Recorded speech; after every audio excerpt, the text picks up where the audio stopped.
আসসালামু আলাইকুম, আশিকুর রহমান তুষার সবাইকে স্বাগত জানাচ্ছি আপেল টোটো কোম্পানিতে। অ্যান্ড আজকে আপনাদের জন্য নিয়ে আসছি আইফোন 14 প্রো। আইফোনের 14 সিরিজ লঞ্চ হওয়ার পর থেকে ফেসবুকে নন টেকি পিপল না এমন মানুষজন প্রচুর পরিমাণ মারামারি করতেছে। হ্যাঁ, বাট এই চারটা ডিভাইসের মধ্যে 14 সিরিজের যে চারটা ডিভাইস লঞ্চ হয়েছে তার মধ্যে 14 প্রো অ্যান্ড প্রো ম্যাক্স নিয়ে সবচেয়ে বেশি আকর্ষণ। অ্যান্ড 14 প্রো দেশে ঢুকা মাত্রই দৌড় দিয়া আমাদের স্টুডিওতে চলে আসছে। নিজে নিজে আসে নাই, আমাদের শরীফ গরিব ফ্রম গরিবের গ্যাজেট আমাদের জন্য পাঠিয়ে দিছে। এখন বাজে রাত 3:30, আমি একটা ভাঁজ পরা গেঞ্জি পরা মানে দৌড়ে তাড়াহুড়া করে হচ্ছে আপনাদের জন্য first impression and unboxing video নিয়ে আসছি। 14 প্রো আমাদের পাঠাইছে গরিবের গ্যাজেট সব থেকে। গরিবের গ্যাজেট হচ্ছে বসুন্ধরা সিটির লেভেল 5 এ ব্লকের প্রথম দোকানটা। গরিবের গ্যাজেটে আপনারা আইফোনের মোটামুটি যা ফোন মার্কেটে অ্যাভেলেবেল সবই পাবেন, 14 সিরিজও পাবেন। অ্যান্ড হচ্ছে সকল এক্সচেঞ্জ সুবিধাও আছে, অন্যান্য ফোন এক্সচেঞ্জ করেও আইফোন নিতে পারবেন, সবার জন্য আইফোন। সবার আগে শুরু করতেছি আনবক্সিং দিয়া। মনে হয় ভিডিওর ক্ষেত্রে আমি বাংলাদেশে সবার আগে আনবক্স করতেছি, মানে ইউটিউব ভিডিওর ক্ষেত্রে ফোন বিক্রেতারা হচ্ছে সবাই পোস্ট দিচ্ছে যে সবাই প্রথমে বাংলাদেশে নিয়ে আসছে। কে প্রথমে নিয়ে আসছে এটা নিশ্চিত না, বাট কেউ সেকেন্ডে আনে নাই এটা নিশ্চিত। শরীফ, তুই তো প্রথমে আনছস। তো আমরা হচ্ছে আইফোন 14 প্রোর আনবক্সিংয়ে চলে যাচ্ছি। আগের মতোই বক্স করছে ভাই, 13 প্রোতে যেমন বক্স ছিল ওইরকমই বক্স লাগতেছে, খালি ফ্রন্টের ডিজাইনটা চেঞ্জ করে দিছে। অ্যান্ড আগের মতোই হচ্ছে এইটা পিল করে আনবক্স করতে হয়। এত দামি একটা জিনিস আনবক্স করতেছি, কেমন জানি লাগতেছে। বিসমিল্লাহ, খুলে ফেলছি। ওকে, 1 2 3 এই তো আমাদের পিছনের ব্যাকগ্রাউন্ডের সাথে মিল রেখে আমরা হচ্ছে অ্যাপলে বলছিলাম একটা ডিপ পার্পল কালার বানা দিতে, ওরা বানায় দিছে। এটিসি যেহেতু পার্পল কালারের ব্যাকগ্রাউন্ড দেয়, আমরা হচ্ছে এখন এটা খুলতে যাচ্ছি। হ্যাঁ, উঠাইতে যাচ্ছি। ওফ, আমার ফার্স্ট আইফোন এবার শরীফ গিফট করতেছে আমারে, এমন বন্ধু ঘরে ঘরে দরকার। তো আইফোন 14 প্রোটা আছে অ্যান্ড অ্যাজ ইউজুয়াল কেবলটা আছে type C to lightning. And হচ্ছে ওরা কাগজ ধরায় দিছে, এবারও কোনো চার্জার ধরায় দেয় নেই। একটা সিম ইজেক্টর ফ্রি পাবেন। অ্যান্ড হচ্ছে সবচেয়ে ইন্টারেস্টিং পার্ট হচ্ছে এইটা। ওকে, খুল যা সিম।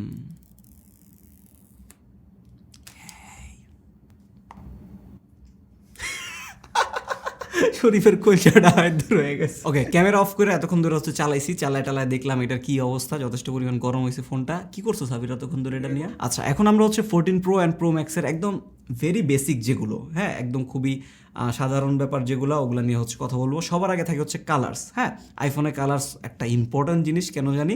And iPhone 14 and 14 pro max 4টা কালারে আসছে। আগের মতোই হচ্ছে সিলভার আছে অ্যান্ড গোল্ড আছে, পাশাপাশি এবার হচ্ছে স্পেস ব্ল্যাকটা আবার ব্যাক করছে। স্পেস ব্ল্যাক যতখানি আমার মনে পড়ে আইফোন 7 সিরিজে ছিল না, অনেক জোস ছিল নাকি, এটা জেড ব্ল্যাক ছিল। অ্যান্ড সবচেয়ে যে স্পেশাল কালারটা মানে আইফোন 14 প্রো ডেডিকেটেড কালারটা, এটা হচ্ছে ডিপ পার্পল। এটা নর্মালি হচ্ছে গ্রাফাইট কালার লাগে, আগের বারে গ্রাফাইট কালার যেটা সবচেয়ে কম চলতো সেরকমই লাগে, বাট একটু টার্ন করলে না কিছু অ্যাঙ্গেলে হচ্ছে ডিপ পার্পল একটা হিউ দেয়। এই জিনিসটা দেখতে যথেষ্ট ভালো লাগতেছে, আবার ভালো লাগতেছে না, গ্রাফাইটের মতো লাগতেছে। নেক্সট বেসিক জিনিসটা হচ্ছে স্টোরেজ ভ্যারিয়েন্টটা বলে দিই। 128 জিবি, 256 জিবি, 512 জিবি, 1 টেরাবাইট। একদম 13 প্রো অ্যান্ড প্রো ম্যাক্সে যেরকম সেট আপ ছিল সেম সেট আপই, কোনো 64 জিবি অপশন নাই। That's very good. এরপর হচ্ছে আমরা 13 প্রো অ্যান্ড প্রো ম্যাক্সের সাথে হচ্ছে এটার সাইজ অ্যান্ড সিমিলারিটি নিয়ে একটু দেখছি, মানে বডি শেপের ব্যাপার আগের বডিটাই, বাট হচ্ছে এইটা 13 প্রো থেকে, এই 14 প্রোটা 13 প্রো থেকে একটু মোটা হয়েছে, একটু বড় হয়েছে। হ্যাঁ, অ্যান্ড পিছনের সাইডটা দুইটা যদি পাশাপাশি রাখি 13 প্রো অ্যান্ড 14 প্রো, তাহলে দুইটা মোটামুটি আইডেন্টিক্যালি লাগে। আর পিছন থেকে আলাদা করা খুবই টাফ। বাট হচ্ছে এই যে ক্যামেরা মডিউলটা, এই ক্যামেরা মডিউলটা 13 প্রো থেকে বড় করছে।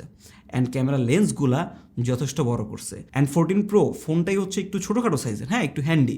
এটার মধ্যে এত বড় ক্যামেরা মডিউল একটু ওয়ার্ড লাগতেছে দেখতে। এই সেম ক্যামেরা মডিউলটা এই সাইজেরটা যখন 14 প্রো ম্যাক্সে বসবে তখন হচ্ছে জিনিসটা সাইজের সাথে মানানসই হবে। 14 প্রোতে যেই ক্যামেরা লেন্সগুলো যে বড় করছে, আমি আপনারা কীভাবে বুঝতেছি না।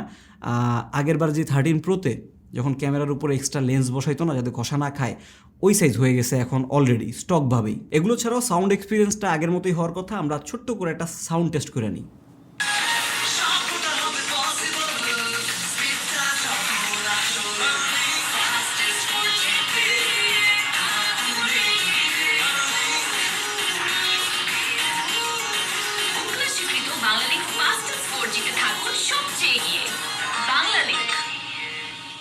এবার চলে আসছি মূল পার্টে, কী কী মাল মশলা চেঞ্জ হয়েছে, কী কী নতুন আসছে সেগুলো নিয়ে বলবো। অ্যান্ড এখানে সব স্পেশাল জিনিস, সবার আগে হচ্ছে একটা ওয়ার্ড জিনিস যেটারে তারা নাম দিয়েছে ডায়নামিক আইল্যান্ড। ডায়নামিক আইল্যান্ড জিনিসটা হচ্ছে তারা একটা হচ্ছে ক্যাপসুল সাইজের কাট আউট করছে, একটা হচ্ছে নর্মাল সেলফি ক্যামেরা সাইজের কাট আউট করছে গোল।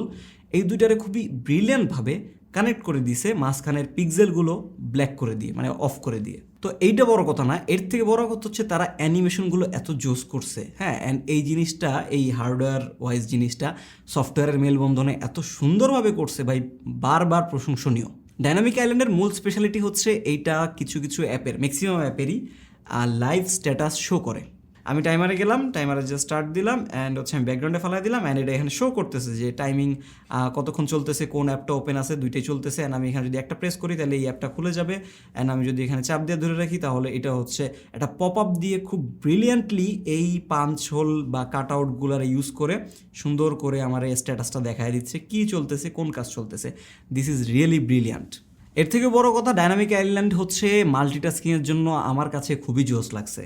2 থেকে 3টা অ্যাপের হচ্ছে ও রিয়েল টাইম স্ট্যাটাস আপডেট দেখায়, অ্যান্ড হচ্ছে একটা থেকে আরেকটা সুইচ করা যায়, কোনটা স্ট্যাটাস কি সেটা দেখা যায়, অ্যান্ড হচ্ছে এখানে ডিরেকশনও শো করে ও নিজের মতন। হ্যাঁ, এই জিনিসটা খুবই ভালোভাবে কাজ করাইছে। অ্যান্ড সবচেয়ে বড় ব্যাপার হচ্ছে এই যে ডায়নামিক আইল্যান্ডের ইউসেজটা এত স্মুথ, এই ট্রানজিশনটা, এই অ্যানিমেশনটা এত স্মুথ লাগে, গোটা জিনিসটা একটা সিমলেস এক্সপিরিয়েন্স দিচ্ছে। অ্যান্ড আই থিঙ্ক আমাদের রেগুলার যে স্মার্টফোন ইউসেজ, এইটাতে বড় একটা চেঞ্জ আনবে এই টোটাল ডায়নামিক আইল্যান্ড জিনিসটা। বাট একটা ইস্যু, সেটা হচ্ছে ডায়নামিক আইল্যান্ডটা একটু যদি রোদের আলোতে যাই বা হার্শ লাইটের নিচে দাঁড়াই তাহলে এই আইল্যান্ডের পাহাড় পর্বত সবই দেখা যেতেছে। মানে এই যে দুইটা যে ক্যাপসুল আলাদা আলাদা বোঝা যাচ্ছে, একটু চোখে পড়তেছে, একটু উইয়ার্ড লাগতেছে। বাট এটা যতটা না জোস আবিষ্কার, এটা নিয়ে মানুষ অনেক মারামারি করতেছে ফেসবুকে, বাট যতটা না জোস আবিষ্কার তার থেকে অ্যাপেল খুবই ব্রিলিয়ান্টলি এটা শোকেস করছে। নেক্সট থিং হচ্ছে camera. And pro series, pro max series ক্যামেরার জন্য বস, এটা আগে থেকেই জানেন। এইবার একটা বিগ লিপ নিছে তারা। আগের প্রায় 6-7 বছর ধরে 12 মেগাপিক্সেল একটা সেন্সর দিয়ে লাড়াচাড়া দিয়ে চালাইতেছিল, স্টিল বস ছিল। এবার তারা হচ্ছে মেগাপিক্সেল গেমে আগে গেছে, 48 মেগাপিক্সেলে গেছে।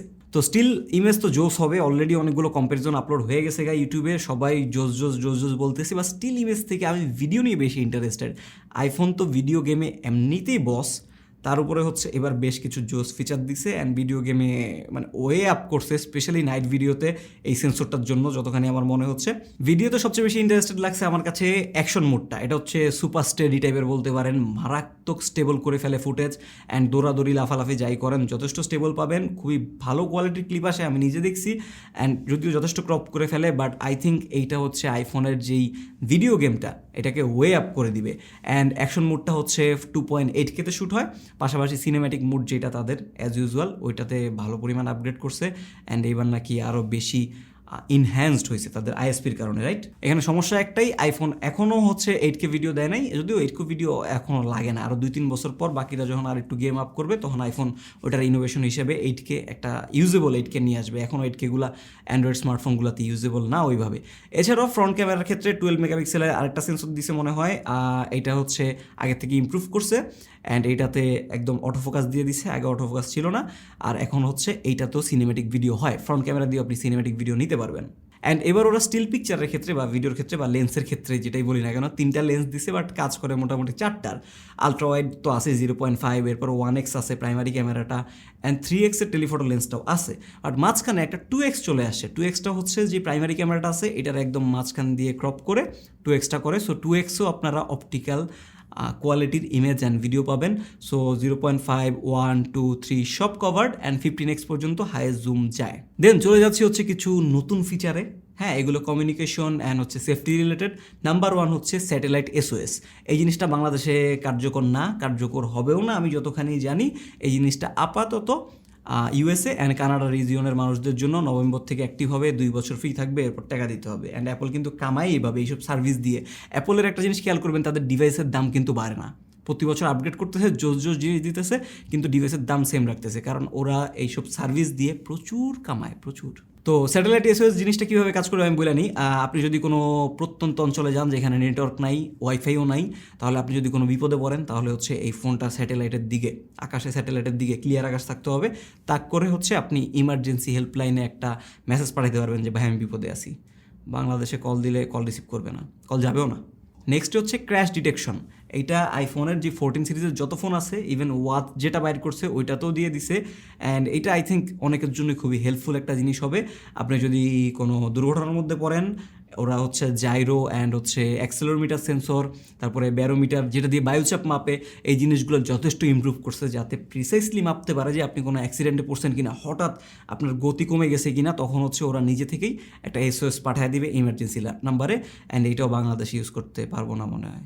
অ্যান্ড লাস্ট যে জিনিসটা সেটা হচ্ছে always on display. Apple finally মনে করছে যে দেওয়া উচিত অলওয়েজ অন ডিসপ্লে। হ্যাঁ, অলওয়েজ অন ডিসপ্লে তারা দিছে, এটা কাস্টমাইজেবল না, কাস্টমাইজ করা যায় না, বাট মজার ব্যাপার হচ্ছে অলওয়েজ অন ডিসপ্লেটা তারা হচ্ছে কালারফুল রাখতে পারছে। আপনি যেই ওয়ালপেপার ব্যাকগ্রাউন্ডে দেওয়া থাকবে ওই কালারগুলো শো করবে, খুব ডিম অবস্থায় অলওয়েজ অন ডিসপ্লে যেমন হওয়ার কথা। তাও আমার কাছে ওদের অলওয়েজ অন ডিসপ্লেটা একটু বেশি ব্রাইট লাগতেছে। অ্যান্ড অলওয়েজ অন ডিসপ্লেতে ওরা কিন্তু খুবই ভালোভাবে কাজে লাগাইছে LTPO টেকনোলজিটা। LTPO টেকনোলজি ডিসপ্লেতে থাকলে 1 হার্জ পর্যন্ত রিফ্রেশ রেট নামানো যায়। তো তারা হচ্ছে যখন অলওয়েজ অনে থাকে তখন হচ্ছে 1 হার্জে নামা যায়, ব্যাটারি সেভিং হয় এটার জন্য।